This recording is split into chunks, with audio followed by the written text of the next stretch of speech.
Pengeluaran di bulan Ramadan tentu berbeda dengan pengeluaran pada hari-hari biasa. Seringkali lebih besar dibandingkan bulan-bulan lainnya. Padahal mengeluarkan dana lebih banyak selama bulan Ramadan tentunya bukan pilihan tepat untuk saat ini.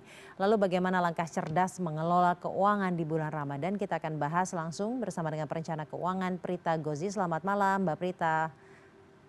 Selamat malam. Mbak Prita, tantangan untuk mengelola keuangan di bulan Ramadan tuh apa saja sebenarnya? Oke, nomor satu adanya pengeluaran yang mungkin bertambah, biasanya disebabkan karena menu yang berubah.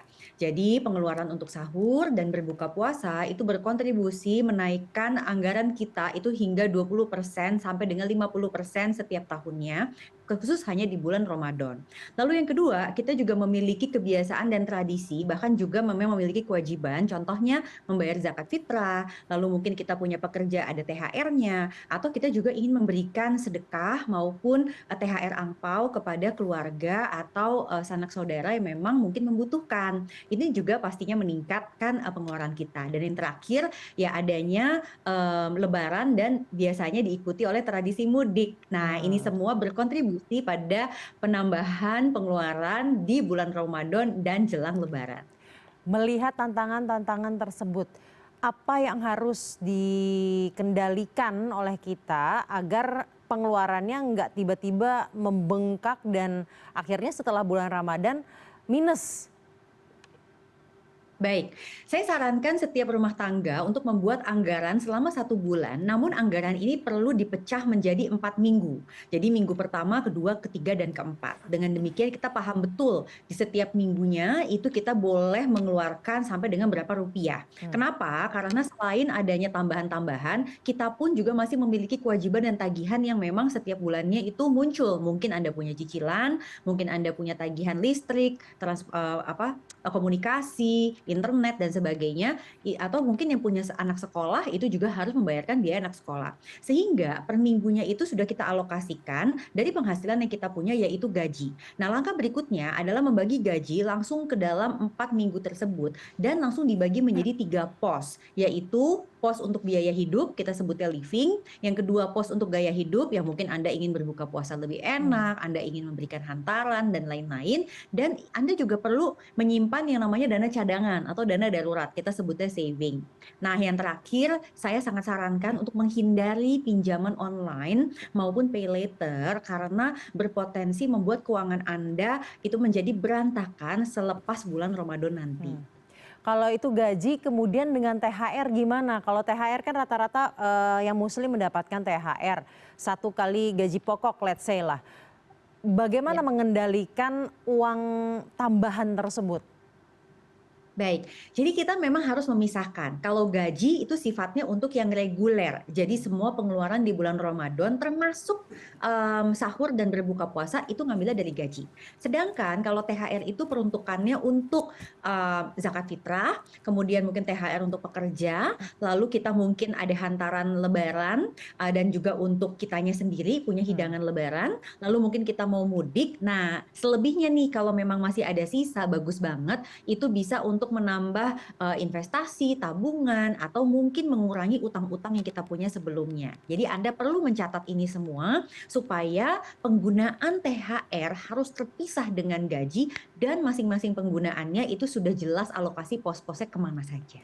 Jika di awal sudah dialokasikan, dipos-poskan gitu ya, eh, terkadang dalam bulan Ramadan tidak bisa kita pungkiri banyak promo, banyak kemudian pada saat buka puasa kita impulsif.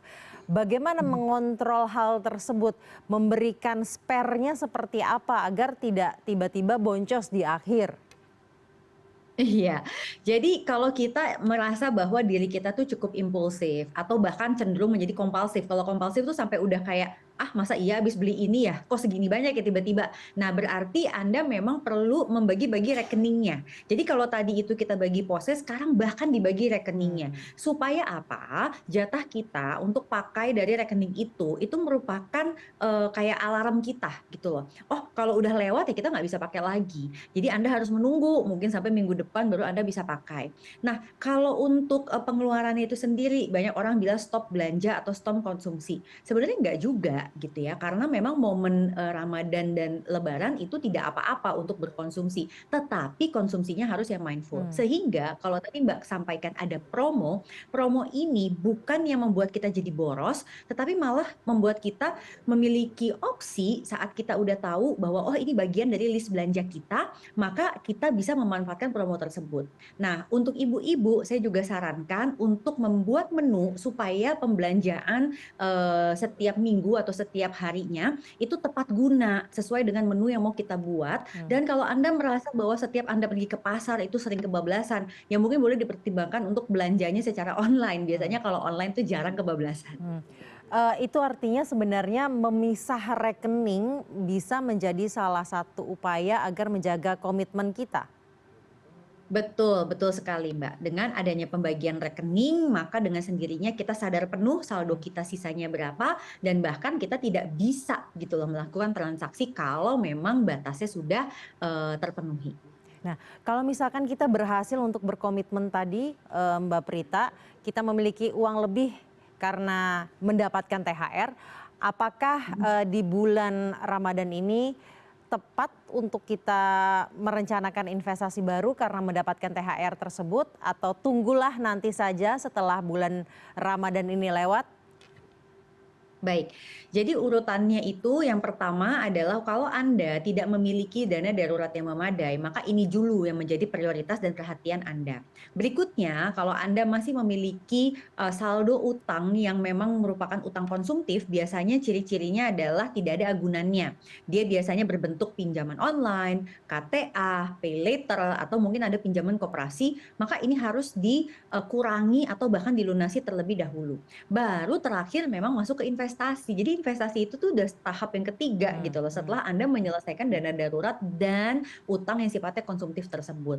Investasinya apa? Pilihannya juga saat ini cukup banyak, namun Anda juga perlu berhati-hati karena perekonomian kita juga sedang bergejolak. Kalau Anda memang sangat pemula, maka lebih baik mempertimbangkan instrumen investasi yang memang lebih minim resiko. Contohnya seperti reksadana pasar uang, logam mulia, atau SBN retail. Berbicara mengenai perekonomian yang saat ini sedang bergejolak, bagaimana kemudian mengelola keuangan buat mereka yang kehilangan pekerjaannya? Karena kita tidak bisa pungkiri juga banyak yang kehilangan pekerjaannya akhir-akhir ini, Mbak. Baik, kalau memang ada di antara pemirsa kita yang mengalami PHK sehingga ketutup penghasilannya, maka yang satu harus dilakukan adalah membuat anggaran selama 3 bulan ke depan. Jadi anggaran ini fungsinya supaya kita tuh paham, oh saya hanya boleh menggunakan sebesar ini. Biasanya saya minta mereka untuk belajar berhemat. Bagaimana penghematannya? Biasanya cicilannya harus dikurangi. Gimana mengurangi cicilan? Biasanya Hmm. barang yang kadung dibeli oleh cicilan tersebut ya memang harus dijual. Apalagi kalau Anda bilang Anda mungkin kena PHK, Anda punya kendaraan beberapa ya mungkin harus dilepas gitu loh. Hmm. Nah, berikutnya adalah memikirkan dari mana nih next saya dapat penghasilan. Karena di usia produktif itu ya memang kita tetap harus berpenghasilan. Masalahnya hal ini tuh tidak bisa seragam untuk semua orang. Anda harus mengenali skill apa yang Anda punya dan Anda harus mau untuk membuka diri. Kalau memang bisa melamar lagi mungkin ke perusahaan lain atau mungkin ada opening, ya lakukan aja. Hmm. Tapi kalau misalnya enggak, ya mungkin Anda mesti kreatif gitu loh, Hmm. merangsang talenta-talenta yang dimiliki dan saat ini banyak sekali platform-platform maupun opsi-opsi alternatif untuk dapat kita berpenghasilan. Itu artinya bagi mereka yang sedang kesulitan atau tertutuplah sumber penghasilannya, harus benar-benar memilah dan memilih mana yang harus dikeluarkan, mana yang tidak. Seperti tadi disebutkan di awal, banyak tradisi seperti THR, hantaran dan lain-lain. Hal tersebut ya sudah jangan diberikan. Betul, jadi harus dipilih Mbak, Hmm. karena prioritasnya adalah Anda harus bertahan. Jadi kalau memang sampai terjadi lepasnya penghasilan karena kehilangan pekerjaan, artinya kita balik ke survival mode. Nah, Hmm. kalau survival mode itu kan artinya yang kita pikirin adalah diri kita dan keluarga inti kita. Kalau ini sudah berhasil, silahkan Anda bisa lanjutkan kepada lingkaran berikutnya. Baik, berbicara tadi saya sudah menyinggung mengenai THR untuk saudara, kemudian juga ada hantaran yang merupakan salah satu budaya kita pada saat hari-hari besar.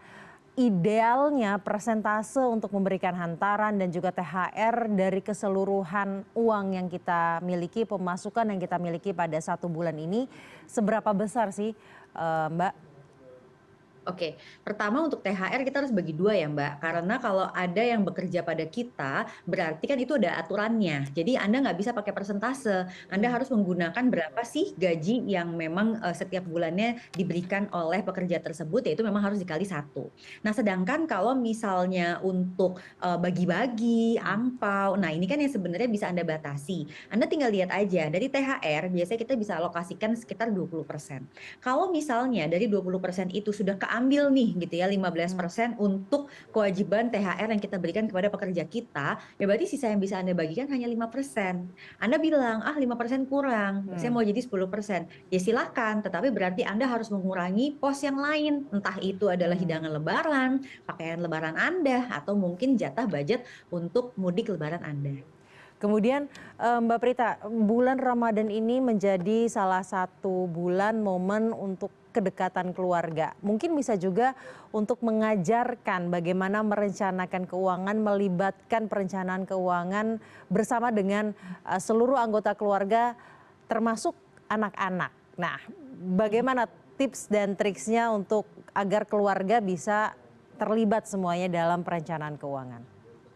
Ya, tentu saja kita harus lihat usia dari anak yang dimiliki oleh setiap keluarga tersebut. Biasanya anak usia SMP, jadi mungkin sekitar 12 tahun ke atas itu sudah bisa untuk diajarkan mengelola uang. Biasanya mengelolanya itu hanya untuk 3 tempat, yaitu spending, saving, and donating. 3 hal ini saja. Tapi kalau usia anak masih di bawah itu, biasanya kita lebih kayak mengenalkan arti uang saja gitu loh. Nah, kalau untuk anak-anak yang memang mendapatkan mungkin hadiah angpau dari saudara, nah ini kita ajak nih mereka sama-sama catat supaya orang tuanya sadar penuh ini adalah uang anak gitu ya, bukan uang untuk orang tuanya. Lalu anak juga paham, oh saya punya aset sekian banyak nih. Dari situ kemudian nanti silahkan boleh dibagi mana yang mau dipakai buat belanja, mana yang mungkin kita bukakan dengan tabungan. Nah, yang ketiga yang saya ingin ingatkan bahwa ini bukan dana pendidikan anak kita ya. Jadi banyak orang tua yang menganggap, oh ini saya bukain aja deh tabungan pendidikan. Oh tidak bisa, karena ini adalah hak anak kita dalam arti ini adalah tabungan anak. Jadi kita bisa bantu mereka dengan mungkin membuat tabungan untuk anak-anak atau diajak untuk beli perhiasan atau mini gold. Jadi hal-hal yang sifatnya very simple, sederhana, tetapi mengajak anak kita untuk paham arti menabung dan investasi. Baik, terima kasih Mbak Prita Gozi, perencana keuangan telah bergabung bersama kami di CNN Indonesia Prime News. Sama-sama.